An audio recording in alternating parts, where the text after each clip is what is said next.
Алматыда 2007 жылы туған балалар арасында республикалық шайбалы хоккейден турнир басталды. Жарысқа Астана, Алматы, Қарағанды, Көкшетау, Өскемен, Теміртау қалаларынан балалар командасы келді. Турнир мәресіне 7 қараша күні жетеді.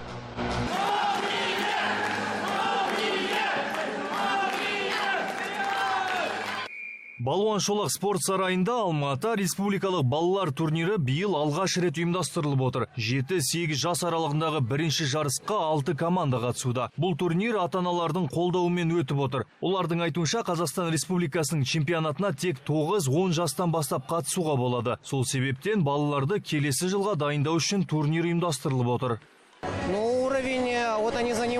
Балалардың деңгейі жақсы, өз жастарына өте лайықты ойын көрсетуде. Қатысқанына бар болған 2 жыл болса да, хоккейдің қыр-сырын біліп алған. Орта деңгейлі хоккейшілер деуге болады.